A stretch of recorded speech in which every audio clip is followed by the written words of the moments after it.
The Phantom and the Titans. Part 1, The Diagnosis.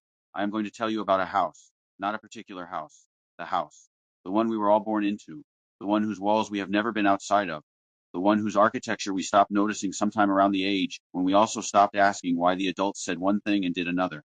The house was built a long time ago by people who believed that buildings transmit values. They laid the cornerstone with speeches about eternal principles. They carved words into the stone above the door: justice, mercy, truth, service, liberty, brotherhood. They meant those words. The people who carved them had calluses on their hands and conviction in their chests, and they believed, with the earnestness that now reads as naive, that a civilization is nothing more or less than a shared agreement about what is good, and that the agreement must be renewed by each generation, and that the renewal is the whole work of being alive together. That was the house as built. The house as inherited is something else. Walk through it now. The stones still say justice, but the inhabitants have learned, were taught, by example, not by instruction, that you can say justice while doing something else entirely, and the stone will not correct you. The words are still there. Nobody has chiseled them off. That would be an admission. That would require looking at the words directly. Instead, the inhabitants have developed a way of walking past the inscriptions without reading them, a particular angle of the gaze, a particular rhythm of the stride, a particular talent for not seeing that has been passed down so many generations it is now as automatic as blinking. The walls remember what was promised. The walls are the only ones who do. This is the Gothic dimension of what I need to describe. The house is haunted, but not by ghosts. By the corpse of its own moral seriousness, dead now for at least a century, but still walking, still using the vocabulary of virtue, still gesturing toward principles it no longer believes anyone actually follows. The phantom, and I will call it the phantom from here forward, because that is what it is not an intruder. It is what remains when a civilization evacuates its own foundations, and then continues to live in the building, as if the evacuation never occurred. The phantom walks through the rooms. It opens doors that are no longer there. It expects to find the living, who have long since departed, and the living who remain have learned to walk around it, to make allowances for the cold spot in the hallway, to tell themselves that the draft is nothing, that the house has always been this way, that anyone who mentions the cold spot is being dramatic. The phantom is made of a specific sequence of moral evacuations. I have traced 6 stages, not because 6 is a satisfying number, but because the progression actually moves this way, each stage making the next one inevitable, each one providing the logic the next one needs to operate. The first 5 proceed in sequence. The 6th runs alongside all of them as a parallel track, always available, never requiring progression through the others to be chosen. Stage 1. Leave it for the other guy. The first fracture, small enough to seem harmless, in fact, so small that calling it a fracture feels like overstatement. Someone else will return the cart. Someone else will report the fraud. Someone else will tell the uncomfortable truth at the meeting. Someone else will blow the whistle, raise the child, pick up the litter, vote in the local election, sit on the jury, learn the issue, make the call, do the thing that the situation obviously requires. The genius of stage 1 is its modesty. It does not announce itself as moral evacuation. It announces itself as practicality. I am busy. I am tired. Someone else is better positioned. Someone else has more time. The fracture is so narrow you can step over it without breaking stride. Stage 2. It's not my job. The fracture widens into a policy, not a personal policy, an institutional one. Morality becomes a role assigned to designated personnel. Priests handle the spiritual dimension. Teachers handle the formation of children. Cops handle public safety. Social workers handle the vulnerable. Politicians handle the common good. And everyone else is absolved by job description. If it is not in your contract, it is not your problem. This stage is where the bureaucratic architecture of evil becomes possible. The architecture Arendt saw in Jerusalem. The architecture Milgram built in his laboratory. The architecture that allows a person to do monstrous things not because they are monstrous, but because they are following procedure. And the procedure does not include a step where you ask whether the procedure itself is wrong. The person at stage 2 is not cruel. They are employed. Their cruelty, if it exists, is located in the job description they did not write, and the procedure they did not design, and the moral question they were never trained to ask. Stage 3, I am too good. Now the abdication acquires a rationale dressed as dignity. This is the stage of spiritual pride, and it is the most seductive of the 6, because it does not feel like abdication. It feels like transcendence. I have moved beyond these petty obligations. I am an artist, a thinker, a disruptor, a free spirit, a creative, a visionary. The rules that hold society together, the unwritten laws, the social contracts, the subliminal agreements to be decent, are for lesser people who need them. I operate on a higher plane. I am exempt. Stage 3 takes the moral energy that should be directed outward, toward neighbor, community, institution, the repair of the world, and turns it inward toward the cultivation of an exempted self. The person at stage 3 can be genuinely cultured, genuinely intelligent, genuinely interesting. What they cannot be is relied upon. And in a civilization, reliability is not a minor virtue. It is the load-bearing beam. Stage 4. I am too small to make a difference. The confession disguised as humility. The self shrunk into irrelevance, and the shrinking presented not as cowardice but as modesty. I am just one person. The forces are too large. The problem is too complex. My individual choices cannot possibly matter at the scale required. This stage is psychologically self-sealing. If you believe you are too small to matter, any evidence that you might matter is reinterpreted as delusion, and any failure to act is reinterpreted as realism. Stage 4 is where the phantom deposits people who have passed through stages 1 through 3 and found each one insufficient to fully quiet the conscience. Stage 4 quiets it. Learned helplessness at the civilizational scale. Not, I cannot escape this specific cage, but escape is a category error, because I am not the kind of entity that could meaningfully be free. Stage 5, what could I possibly be, given what I was born under? This is the terminal point of the sequential progression. Not I am too small, but I was never permitted to become large. Stage 5 names the soil. The soil is salted. The virtues that make heroism possible, courage, valor, discipline, self-sacrifice, love of family, brotherhood, compassion, sympathy, empathy, do not fail to grow because the seeds are bad. They fail to grow because the ground has been systematically altered by forces that benefit from their absence. The titans. The courts that rent justice to the highest bidder. The government captured by industries it was supposed to regulate. The corporations practicing a capitalism that has amputated its own moral limbs. Big Pharma. The medical industrial complex. The military industrial complex. The censorship apparatus that manages what can and cannot be said. These are not distant forces. They are present from the moment a child draws breath, in the air, the water, the medicine, the school curriculum, the news feed, the terms of service. The child does not encounter the titans as an adult making adult choices. The child absorbs them as the given, as the architecture of reality, as the walls of the house. And the titans do not merely defeat heroes. They prevent heroes from ever forming, because the heroic self requires soil that the titans have deliberately salted. Stage 6. Materialism to power rather than piety to power. This is the bribe, and it runs alongside all the other stages. You can take it at any point. You do not need to progress through 1 through 5 to arrive at it. The bribe is always available. It is the substitute system. It provides everything virtue was supposed to provide: status, security, belonging, a sense of self-worth, but through a different mechanism. Instead of earning status through courage, you purchase it through the truck that costs more than a house and never touches dirt. Instead of earning belonging through love and fidelity, you purchase it through the right brands, the right ring, the right zip code. Instead of earning self-worth through discipline and sacrifice, you purchase it through aesthetic perfection, the house that photographs beautifully and is miserable to live in. The bribe is not a lie in the simple sense. It delivers something real. The truck exists. The status exists. Other people really do respond differently to you when you have the markers. The problem is not that the goods are fake. The problem is that they are substitutes. They deliver a pale copy of what virtue was supposed to deliver, and the copy is close enough that most people stop noticing the difference. The copy is also easier. Virtue requires practice, failure, repetition, the long, slow formation of habit over decades. The substitute requires a credit score. The substitute is available immediately. The substitute never asks you to be brave. And here is the psychological horror that lives at the center of stage 6. The substitute system does not merely replace virtue with consumption. It replaces the desire for virtue with a desire for consumption. The longing for transcendence, the thing that makes a person look at the night sky and feel something they cannot name, is not destroyed. It cannot be destroyed because it is not the systems to destroy. It is redirected. The $50,000 truck is a misdirected longing for freedom. The $50 panties are a misdirected longing for love. The biggest engagement ring is a misdirected longing for permanence. The aesthetic house is a misdirected longing for beauty, which is itself a misdirected longing for the divine. Every object in the substitute system is a longing that was aimed at God and got intercepted. The person who has lost the longing for virtue, not the virtue itself, the longing for it, is dead in a way that a heartbeat does not register. Now I need to tell you about the fog, because the 6 stages explain how moral evacuation works, and the phantom explains how it reproduces, but neither explains why nobody notices. The phantom walks through the front door of the house. Everyone is inside. Nobody looks up.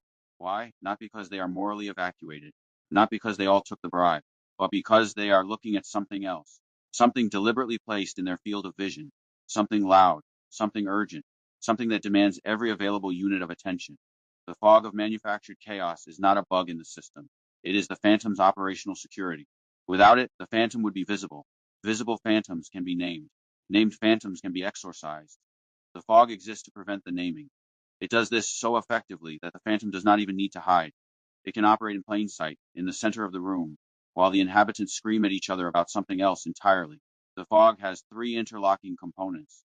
First, manufactured crises, not crises that arise naturally from the collision of genuine forces. Crises that are selected, amplified, and sustained because they absorb attention. The perpetual emergency. The next crisis arrives before the previous one resolves. The population in crisis mode does not ask structural questions.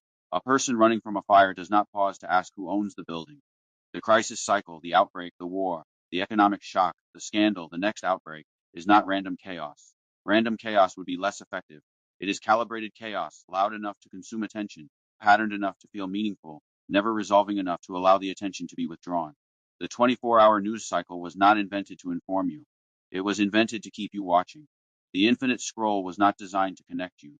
It was designed to prevent you from reaching the bottom, because reaching the bottom would mean stopping, and stopping would mean thinking, and thinking is the phantom's only natural predator. Second, manufactured rivalries.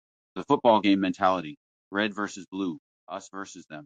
Each side convinced the other is not merely wrong but monstrous. Each side performing for its own tribe. Each side consuming the designated enemy's latest outrage with the dopamine of righteous anger, the oxytocin of tribal belonging, the cortisol drop of having identified the threat. The neurochemical cocktail is precisely engineered to be addictive.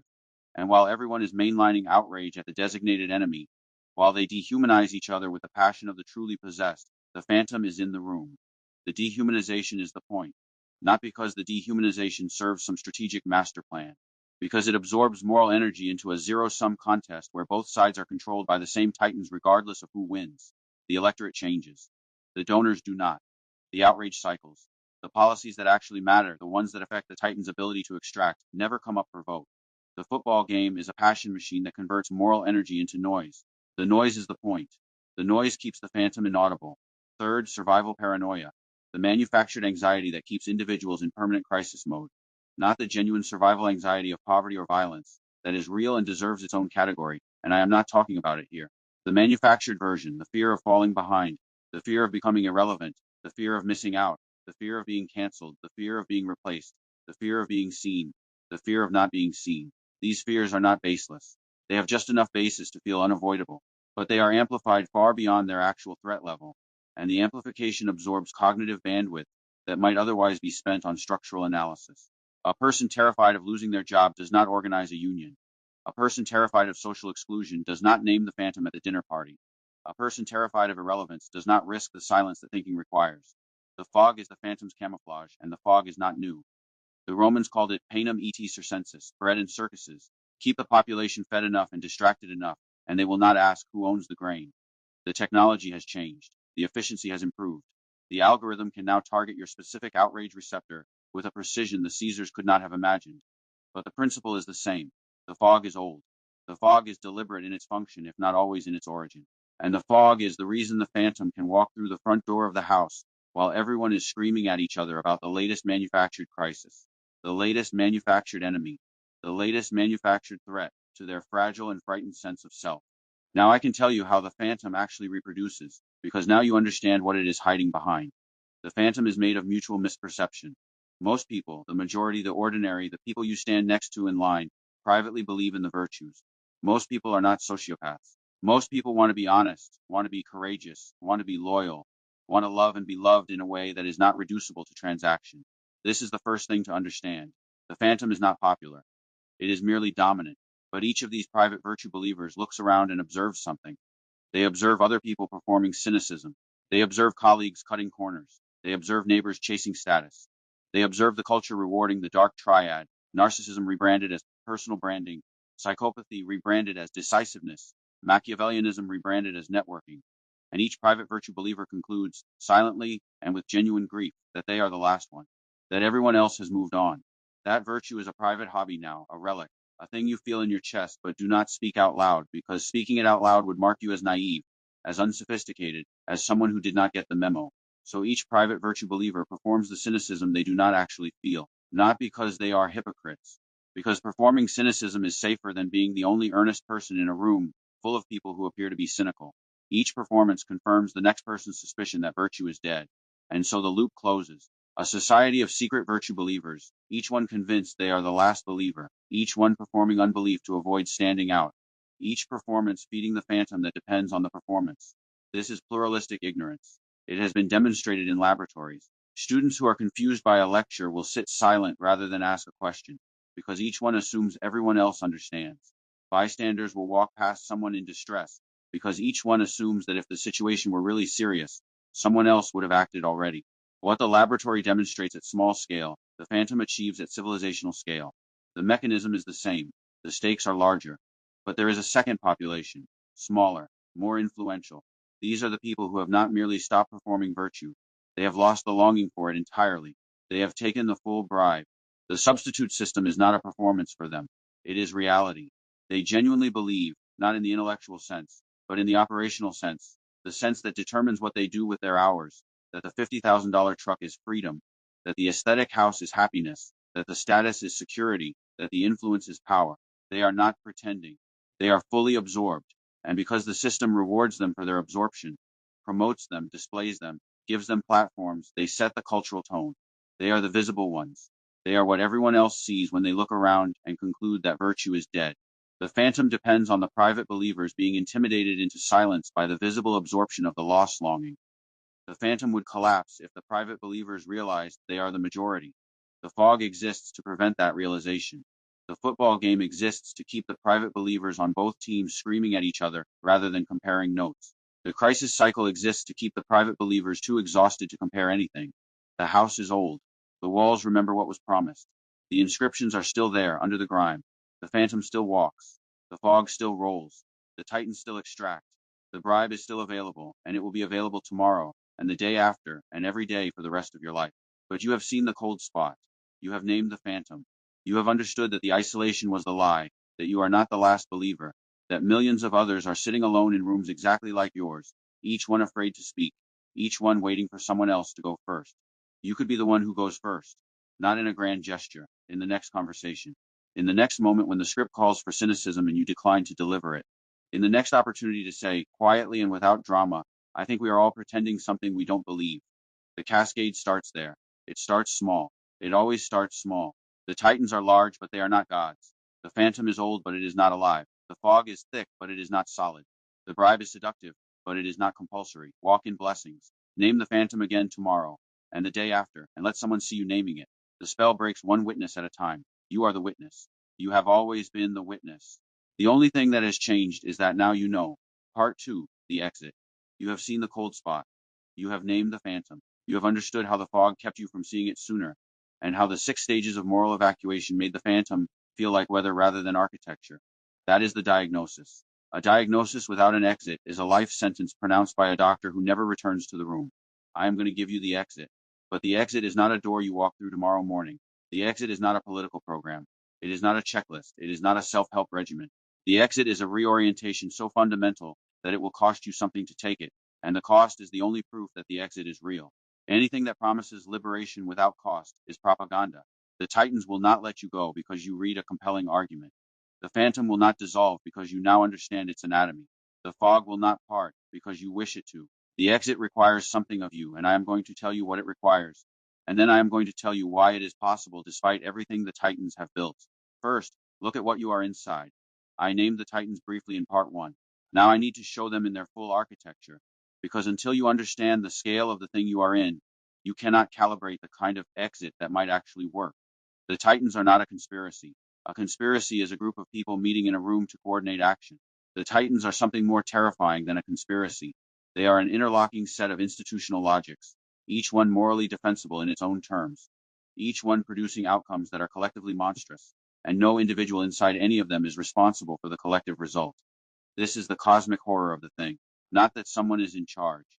That nobody is in charge, and the aggregate behaves as if someone were. The courts. The principle is equal justice under law. The practice is that justice is a luxury good available to those who can afford the lawyers, the filings, the appeals, the delays, the procedural labyrinth that converts every attempt at accountability into a fee structure. The person who cannot afford the fee structure is not denied justice in so many words. They are simply outlasted. The court does not need to rule against them. It only needs to make justice more expensive than they can afford. The institution still recites the words on the stone, equal justice, due process, the rule of law, and the people inside the institution still believe those words. The judge who dismisses a legitimate claim on a procedural technicality is not a villain. She is following the rules. The rules were written by people who could afford to have them written. That is not a flaw in the system. That is the system working as designed. The government. The principle is democratic representation. The practice is that legislation is drafted by the industries it supposedly regulates, passed by legislators whose campaigns those industries funded, and enforced by regulators who will retire into jobs with the same industries they were supposed to oversee. The revolving door is not hidden. It is public record. The public knows about it, and nothing changes, because the people who could change it are the people who benefit from it, and the people who do not benefit from it cannot afford to run against the people who do. This is regulatory capture. It has been documented for decades. It is not controversial among those who study it for a living. It is simply the way the machine operates. The machine does not have a malevolent operator. The machine has a logic. The logic is, those with power will use power to maintain power. The machine does not need to conspire. It only needs to operate normally. The corporations. The principle is that markets allocate resources efficiently and innovation benefits everyone. The practice is that markets without guardrails allocate resources to those who already have them, and innovation benefits shareholders while externalizing costs onto workers, communities, and the biosphere. Crony capitalism is not a distortion of capitalism. It is what capitalism becomes when economic power and political power are allowed to merge freely. The Powell Memo of 1971, a document written by a future Supreme Court justice, explicitly called for business to organize politically to defend itself against the threat of democracy. That was not a secret. That was a strategy document publicly available, whose recommendations were systematically implemented over the next 50 years. The result is an economy where the rules are written by the players, the referees are paid by the players, and anyone who objects is told that the system is the only possible system, and that objecting to it is naive. Big Pharma. The medical industrial complex. I name it twice because it deserves the double naming.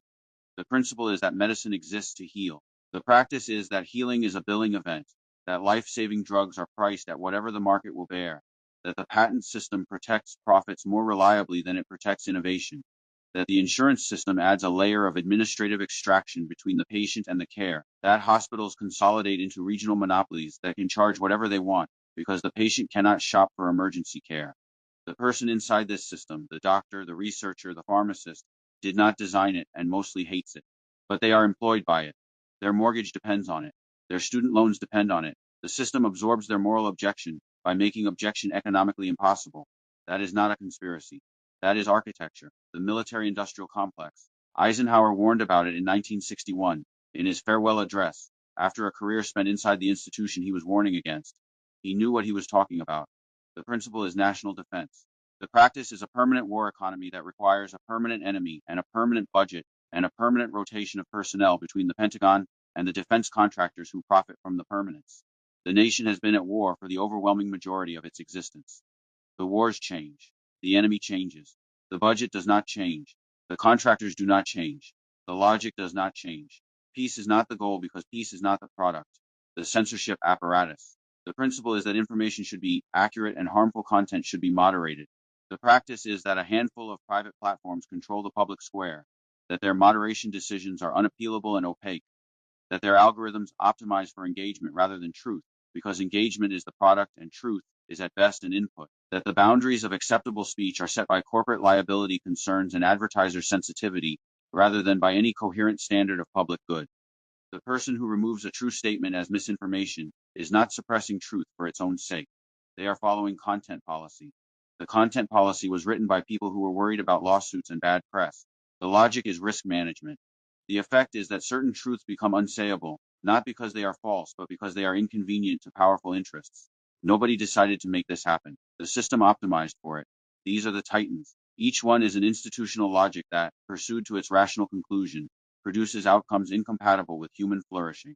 Each one is staffed by people who are not monsters, who love their children, who give to charity, who would help a stranded motorist. The people are not the problem. The logics are the problem, and the logics interlock. The military-industrial complex needs the government's budget. The government needs the corporation's campaign contributions. The corporations need the court's protection. The courts need the government's enforcement power. The medical-industrial complex needs the government's patent law and the corporation's pricing freedom. The censorship apparatus needs the corporation's platforms and the government's liability shield.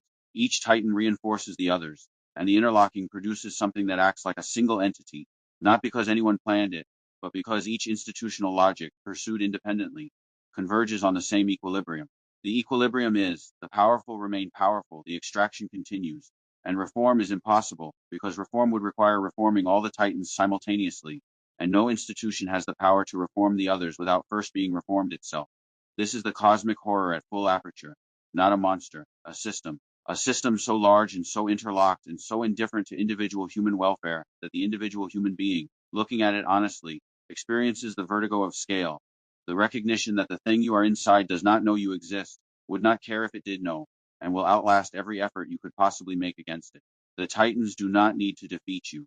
They only need to outlive you, and they will. So where is the exit? If the diagnosis is correct, if the titans are as large and as interlocked as I have described, then the exit cannot be political victory. You cannot vote the titans out. They own the voting machinery. You cannot sue the titans into submission. They own the courts. You cannot shame the titans into reform. They do not experience shame, or rather the people inside them experience shame privately, and the shame is compartmentalized into a sphere that does not touch the institutional logic during business hours. You cannot out-organize the titans. They have more money, more lawyers, more lobbyists, more staying power. Any exit that depends on beating the titans at their own game is doomed before it starts. The exit must be located somewhere the titans cannot reach. And that means the exit must be located in something the titans did not put there and cannot account for. This is where the Gnostic element enters the framework, and I need to state clearly how I am using it. I am not asking you to believe in a literal demiurge, a lesser deity with a personality and a robe, sitting on a throne somewhere beyond the visible stars. I am using the demiurge as a conceptual framework, a way of naming something that the secular analysis can fully describe but cannot fully account for. The secular analysis can tell you that the titans interlock. It can tell you that the interlocking produces outcomes no individual intended. It can tell you that the aggregate behaves as if it had intentionality. The as if is the bridge. The demiurge is the name for that as if, the structural principle by which systems optimize for their own perpetuation, regardless of the cost to the beings inside them. It is not a person. It is a tendency, a logic, a gravity. But it behaves with enough coherence that treating it as an entity, as a will, however blind, is more accurate than treating it as an accident. The archons are the institutional roles that serve the demiurge, not literal demons with robes and mandates, positions, fiduciary duty, national security, platform integrity, zealous advocacy, shareholder value, patient confidentiality, which becomes, in the aggregate, a way of preventing doctors from speaking publicly about the system that makes their patients sick. Each archon position comes with a script. The script is moral in its own terms: duty, security, integrity, advocacy, value, confidentiality. Who could object to these? The person who occupies the position and follows the script is not evil. They are employed, conscientious, and trapped. The script provides the justification for every action the system requires. The script is also the cage. The person inside the position cannot deviate from the script without losing the position, and losing the position means losing the income, the identity, the community, the future. The archons do not need to threaten. They only need to make deviation expensive. The script does the rest. The divine spark, the imago Dei, the Buddha nature, the irreducible self, call it what the tradition you come from calls it, is the one element in the entire architecture that the demiurge did not put there and cannot account for. It is the thing in you that came from somewhere the system cannot reach. The system can crush you, exhaust you, distract you, bribe you, sedate you, terrify you. It cannot extinguish the spark. It can only make you forget you are carrying it. The entire apparatus, the 6 stages, the phantom, the fog, the titans, the archon scripts, is organized around producing that forgetting. Not because anyone sat in a boardroom and designed it, because the system that emerged from the interlocking of institutional logics happens to require that human beings forget what they are in order to keep functioning. The forgetting is the prison. The remembering is the exit. Gnosis in this framework is not mysticism in the escapist sense. It is not transcending the physical world in a way that leaves the physical world unchanged. Gnosis is direct knowledge of what you are and what the system is. It is the moment you stop mistaking the titans for reality itself and recognize them as furniture, heavy furniture, bolted to the floor, but furniture. It is the moment you realize that the archon scripts are scripts, that you have been performing one, and that you can stop. Not without cost. The cost is real. But the cost is finite, and the self that pays it is real, and the prison that demands the cost is not. The bribe, stage 6, materialism to power, is the primary reason most people who see the exit do not take it. I described the bribe in part 1, but I need to describe it again from the perspective of the person standing at the threshold, because the bribe looks different when you are about to refuse it. The bribe is not merely the $50,000 truck, and the aesthetic house, and the biggest ring. The bribe is the entire social world that comes with those things. It is the dinner parties where nobody mentions the cold spot, It is the group chat where nobody names the phantom. It is the professional network where cynicism is the price of admission and earnestness is a liability. The bribe is belonging, and belonging is not a small thing. Human beings are social animals. Exclusion from the group registers in the same brain regions as physical pain. The person who refuses the bribe is choosing, in the near term, a specific and measurable amount of that pain. This is where most liberation narratives fail. They describe the exit as if it were free, or as if the cost were merely material, or as if the community of the awakened would immediately embrace the newcomer. None of that is true. The cost is social, psychological, and sometimes economic. The isolation is real. The people who love you will tell you to be realistic. They will say it out of love, and the love will make it harder to refuse, not easier.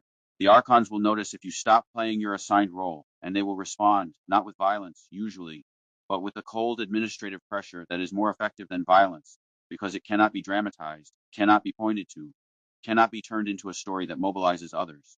You will lose opportunities. You will lose relationships. You will lose the comfort of fitting into a world that rewards fitting in. I am telling you this not to discourage you.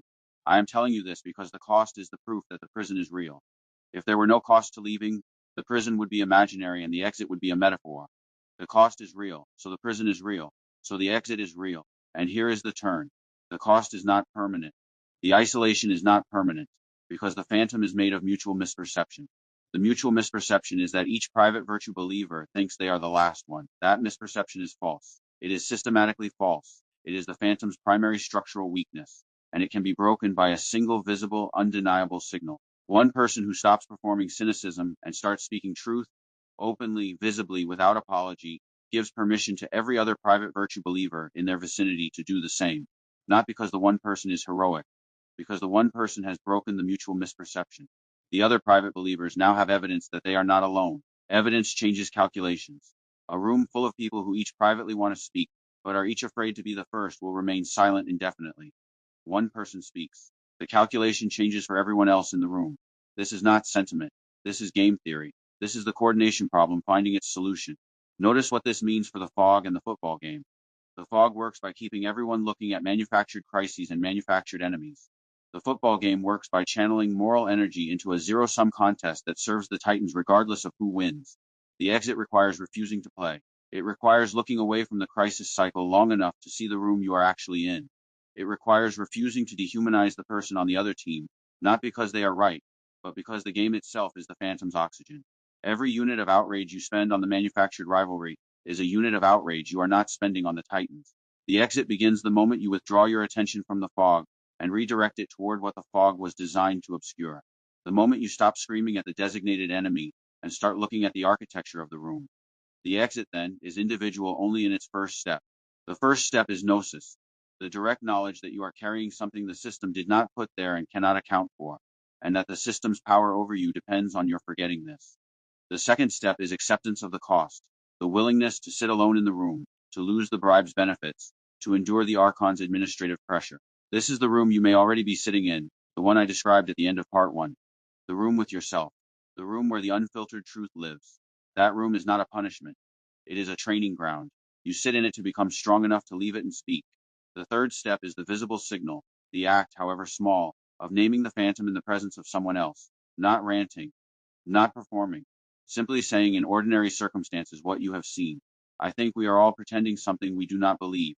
The fourth step is coordination, the discovery that the other private believers were there all along, waiting for someone to go first, and that together, not heroically, not dramatically, but persistently, the mutual misperception can be unwound. This has happened before. The phantom is not a permanent condition. It is a dynamic one. It waxes and wanes. The immediate aftermath of the Second World War saw a generation that had faced genuine existential threat and emerged with a clarity about what matters that the fog cannot easily obscure. The civil rights movement was, among other things, a mass breaking of mutual misperception. People who had each privately believed that segregation was wrong discovering, through visible signals, that they were the majority and could act as the majority. The fall of the Soviet Empire was accelerated by preference falsification collapsing. Once it became clear that most people privately rejected the regime's apparent stability evaporated. Each of these moments was preceded by individuals who spoke first, who accepted the cost of speaking, whose visible signal triggered the cascade. They did not know they were triggering a cascade. They only knew they could no longer pretend. That was enough. Piety to power. I need to define what I mean by piety. I do not mean sanctimony. I do not mean the performance of religious observance. I do not mean the smug certainty of the self-righteous. I mean the disciplined orientation of the soul toward the true, the good, and the real. Piety is the practice of keeping the divine spark uncovered. It is the daily, unglamorous work of refusing the substitute system's offers, not all at once in a dramatic renunciation, but moment by moment, choice by choice, in the small decisions that accumulate into a life. Piety is returning the cart. Piety is telling the truth at the meeting. Piety is refusing to dehumanize the person on the other team. Piety is sitting in the room with yourself when the room is uncomfortable. Piety is speaking when speaking will cost you. Piety is not a feeling. It is a practice. The power that piety produces is not the power of the Titans. It is not measurable. It cannot be displayed. It cannot be ranked. It cannot be repossessed. No one can foreclose on your courage. No algorithm can deplatform your knowledge of what you are. No court can rule your integrity out of existence. No corporation can buy your capacity to love. The Titans can take everything you have that is outside you. They cannot take what you have become. And what you have become, if you practice piety long enough, is a person who cannot be bought. The Titans have no defense against such a person except to make an example of them, and making an example only works if there are not too many examples. Once there are enough, the examples become the counter-evidence that breaks the mutual misperception. This is why the third and fourth steps are essential. Piety practiced in isolation sustains the self. Piety practiced visibly sustains the self and destabilizes the phantom simultaneously. I want to acknowledge something that the framework I have built cannot fully explain. How does anyone escape the loop in the first place? If the fog prevents you from seeing the phantom, and the phantom prevents you from naming the fog, and the 6 stages prevent the formation of the kind of self that could resist either, how does anyone ever wake up? The framework describes what happens after the awakening. It describes the stages of evacuation, the mechanisms of reproduction, the architecture of the Titans, the nature of the exit. It does not fully describe the first crack. The first crack is mysterious. It is grace, if you come from a tradition that has that word.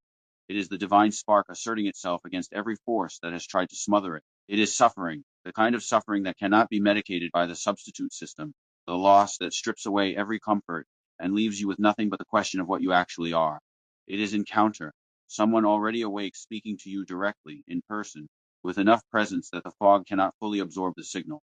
It is beauty, the night sky, a child, a piece of music, an act of uncalculated kindness that does not fit within the substitute system's categories. The first crack is not something the framework can engineer. The framework can only describe what happens after the crack appears. The fact that you are reading this means the crack has already appeared in you. The question is not whether you have seen the cold spot. The question is what you will do now that you have seen it. The house is old. The walls remember what was promised when the cornerstone was laid. The inscriptions are still there, under the grime: justice, mercy, truth, service, liberty, brotherhood. They are not decorative. They were never decorative. The people who carved them meant what they carved. The house is not the Titans. The Titans are what moved into the house when the inhabitants forgot how to read the words on the stone. The house can be reclaimed, not by political victory, by the slow, persistent, coordinated refusal to pretend the words mean nothing.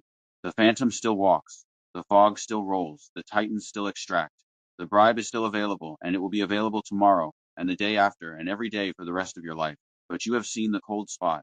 You have named the phantom. You have understood that the isolation was the lie, that you are not the last believer, that millions of others are sitting alone in rooms exactly like yours, each one afraid to speak, each one waiting for someone else to go first.